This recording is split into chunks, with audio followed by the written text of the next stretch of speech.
if the road ahead is long and winding, even if the road behind us left you crying, even if the tears come streaming down your face, it's gonna be okay. Hey guys, my name is Sophia Clapper, as Incompetent Cervix goes, and what my journey has been. I know that when I was diagnosed with incompetent cervix and I lost our son at 16 weeks, I knew that I wanted to provide just something for other women who were searching just like I was. I wanted to just go over my story with you and what incompetent cervix is, how I discovered I had it. And if you're watching this video, you're more than likely someone who has lost their baby, who has gone through a massive life tragedy, and it's my desire to bring you information that could be helpful to you on your journey and could give you some insight on how to have a full-term pregnancy after being diagnosed with incompetent cervix. So with that, welcome to my channel. This is my very first video, so just bear with me here and we'll get through this information. I found out I had incompetent cervix. So last year I got pregnant like while my husband and I were on our honeymoon, and I was so excited about it. I was afraid that I couldn't get pregnant.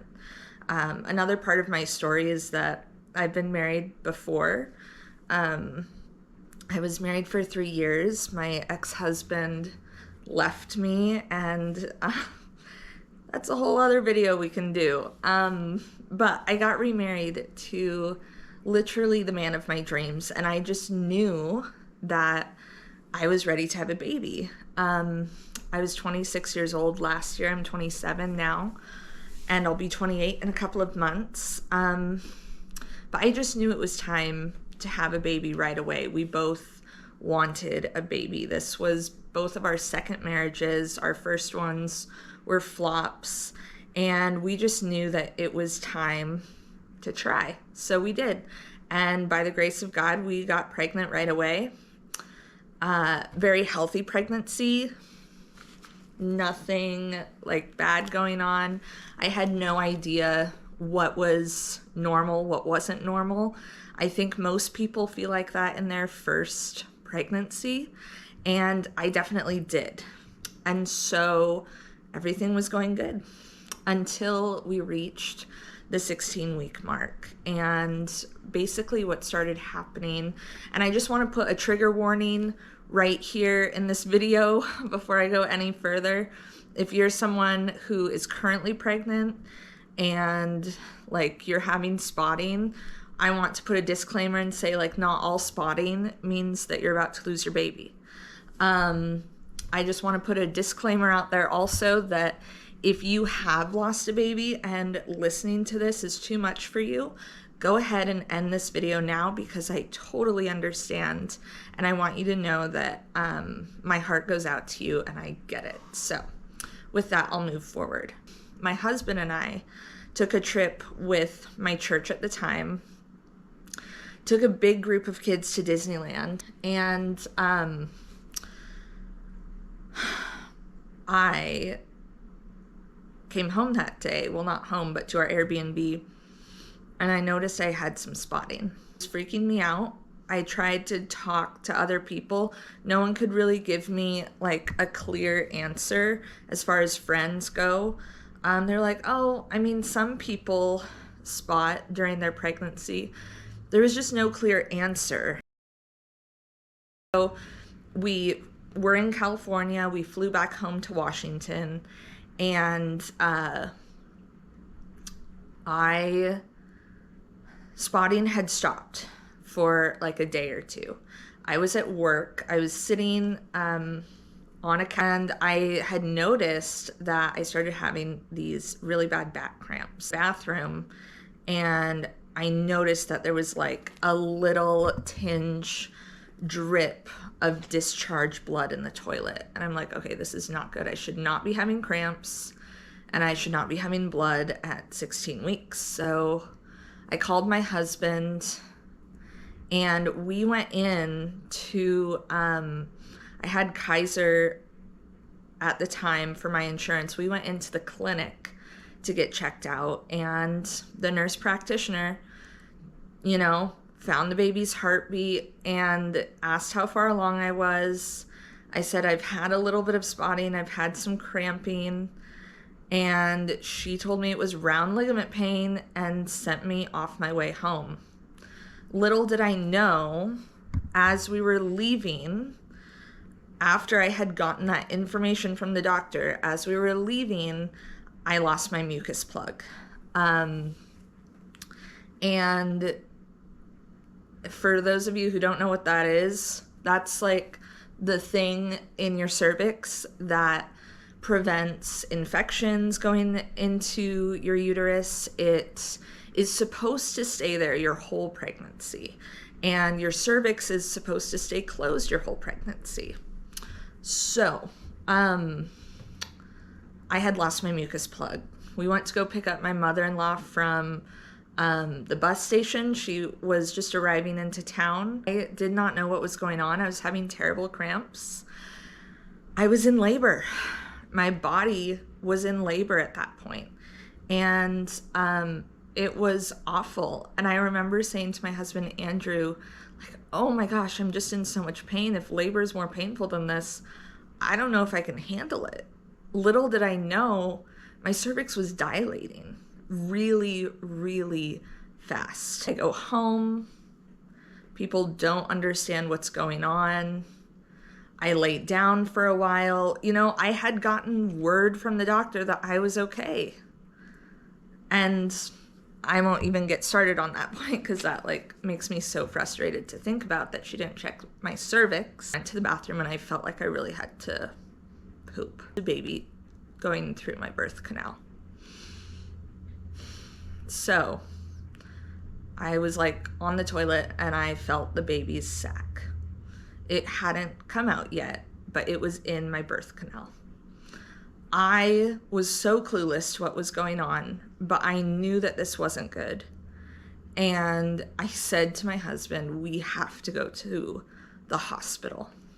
They took me in to be seen. One of the doctors could really figure out what was going on. Very scary, very scary. Andrew and I, my husband and I, we were just so naive about what was going on. You don't think, when you're 16 weeks along, you don't think that your body's going to go into labor. They found a heartbeat on the baby. Baby was doing good. They said we might be able to do an emergency cerclage on you. So they got the most experienced doctor in at the time. It's amazing. He's my new OBGYN that I have in this pregnancy that I'm in now. And he did a cervical check on me, and I'll never forget the moment when,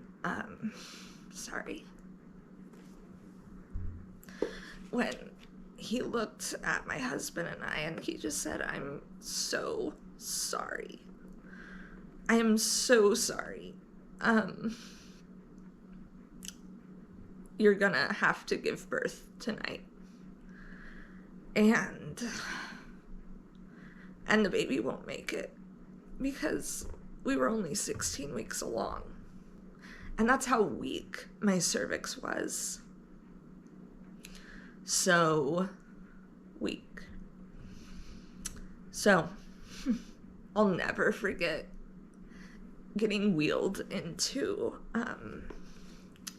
the hospital room and knowing the fate of our baby, and also just the hopelessness of will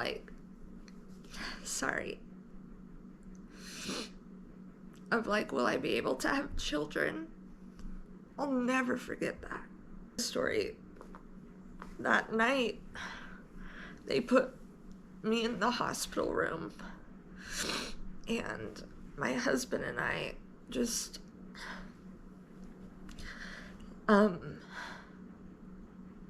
laid there, and the doctor they got me hooked up to some medication that kind of just took the edge off, because I asked if they could just put me to sleep because I didn't want to bear it, and they were like, no, we're not supposed to do that, but we can put you on some medication that will just like take away the edge. And so I did that. But I still remember it really well. And I remember I had to just push, but it was like 3 pushes and he came out. And he was still in his sack, my baby.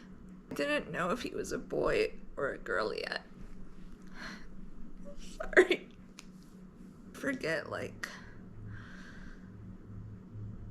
the nurse just taking him and kind of getting him ready for me to see him.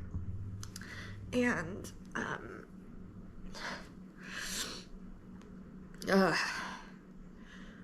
he was 16 weeks, so I was kind of afraid to see him because we're just not used to seeing babies at that stage yet. But I knew, like, as his mother, that I needed to hold him. I needed to see him. I have pictures of him, and I held him in the blanket that they put him in. And I remember the nurse telling me it's a boy, and my husband and I, even though we knew that he was gone, like,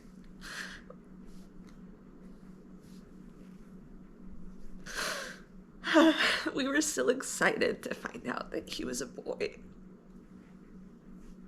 I have to get myself together. I'm just so sorry. But his name is Elias, and he was really perfect looking. And even at 16 weeks, he looked a lot like my husband. And it was just incredible to see him, and so heartbreaking at the same time. Our doctor, Dr. Brown, said, I remember so clearly, this is like one of my core memories of that day. He just sat at the end of the bed, and he was so kind and sensitive to us. And he just said, you guys are going to have PTSD. And he just kind of sat there and nodded his head, and he was like, the next pregnancy is going to be really hard and really scary. And he wasn't wrong, let me tell you. I'm 31 weeks, but it has been a long, hard pregnancy. And I'll talk about that in my upcoming videos. So, we gave birth to our son. He died. And I went home with an empty womb and empty arms. And it is something that I cannot explain how painful it is to go through that. Oh, and for a few days after that, I was just a zombie. All the people in the family that surrounded us were really great, and helpful, but I was a zombie. I didn't want to eat. I didn't want to listen to music. I didn't want to feel anything. I just felt so numb to the world. I remember waking up and just having to face that reality again. You know, because when you go to sleep, you kind of forget about life, and then you wake up and you have to remember what just happened. Your brain has to adjust to it. And I just remember my husband and I just sobbing and holding each other so many times. So, yeah, it was rough. It was beyond the hardest time in our lives. I'd said in this video, my husband and I, like, we've faced some hard times. His ex-wife cheated on him and left him, and my ex-husband, I came home from the gym one day and he just said, "I'm not happy anymore, and I ordered a U-Haul and I'll be gone on Sunday." And like, so we've had our share of hard days. But this was by far the hardest and the worst thing that we've had in our lives to this point. So, if you are a lost mom, if you are someone who lost their baby to incompetent cervix, which is why I'm sure you're on this channel and why I'm sure you would love to learn like what I did to treat my incredibly incompetent cervix, then welcome to this channel. And I just want to say, I see you, I hear you, I understand your pain, I understand your anxiety, and I want nothing more than to just share my story, to share where I've been, but also to share where I am today, so that you can understand that I went through the trenches of where you might be right now, but I am also very close to having my rainbow baby and being on the other side of this horrific journey of incompetent cervix. I want to also just talk about a few of the realities of incompetent cervix, the research I did after we lost our son, and what I found and why I decided to go for the TAC, the Transabdominal Cerclage. So, first thing I'm going to talk about is what is incompetent cervix. I'll say really quick, incompetent cervix is when your cervix dilates way earlier than a full-term pregnancy and usually happens in the second trimester. So second trimester is, I believe, like 13 weeks to 27 weeks, or 26 weeks, around there. So if your cervix dilates and your body goes into labor before your third trimester, you might have incompetent cervix. Some women have different issues that happen that can lead to things that are similar to incompetent cervix. But today, I'm just talking about your cervix has dilated. My doctor knew that my cervix was the problem for two reasons. My baby's water sac did not break. He came out in his water sac. 2, my uterus was not contracting, and it wasn't irritable uterus, which is a whole other subject that I have in this pregnancy that we'll talk about another time. But I definitely had incompetent cervix because my cervix simply dilated super, super early. So that's what incompetent cervix is. Who has incompetent cervix? Well, I didn't know I had it until my firstborn son. I didn't know I had it. And you don't really know you have it until things go wrong. And it is pretty rare. It's 1 out of 100 women who have incompetent cervix. And it really doesn't have a rhyme or a reason that doctors have been able to find out yet. As far as the research I've done and what I know and what you can Google and look up, is incompetent cervix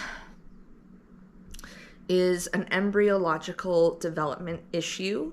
Like, for me, when I was in my mother's womb, there was just something that happened that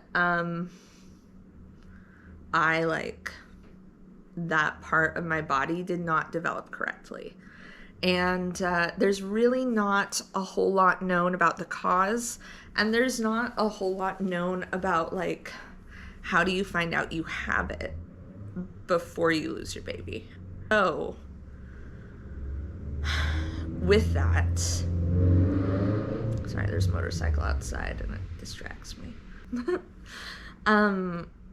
With that, about 1 out of 100 women have it. And then after you're diagnosed with it, most doctors are going to say to you, like, you should try the transvaginal cerclage, because technically there are less risks involved with that. And I'll talk about those risks in a minute. But when I started looking up the statistics of the transvaginal cerclage versus the transabdominal cerclage, it scared me so much. Losing my baby at 16 weeks was a really early incompetent cervix loss. And I just knew, based on the statistics, based on the Facebook groups that I joined, that the odds were not good enough for me and my body and my future children. And so I really dove into learning about the transabdominal cerclage. And what I found is, when placed correctly by the right doctor, you have a 99% chance of delivering a baby well into the 3rd trimester. Vaginal cerclage, if you want to correct me if I'm wrong, you totally can. I believe it just varies depending on how weak your cervix is when the losses happen for you. Then when it's placed, if it's an emergency cerclage versus a preventative cerclage, there's just so many things that go into it. I knew I didn't want to take that risk. So I dove into the TAC, and that's what I got. And that is how I am now, 31 weeks pregnant. I would have never been able to carry a baby full term if it weren't for the TAC. That's why I decided to go with the TAC. Watching this video and you are like I was, and you maybe just lost your baby due to incompetent cervix, or you're looking for hope for someone else in your life that maybe has incompetent cervix. I want to give you hope and say that there's a lot of hope out there. It takes a lot of work, a lot of advocation for yourself and for that person in your life, but it is possible to have a full-term pregnancy. And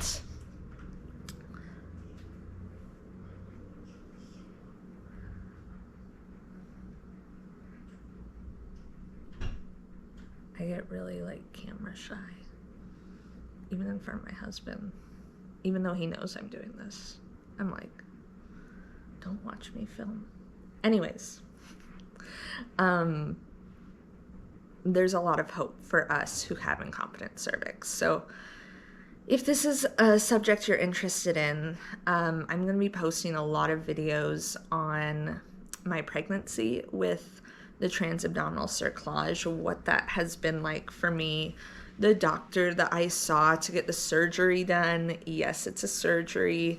And then also just my grief journey and how hard this last year has been, and the things that I have done that I regret, and the things that I have done that have really also helped me along the way of this very difficult journey. So if that's of any interest of you, like, comment, subscribe to my channel.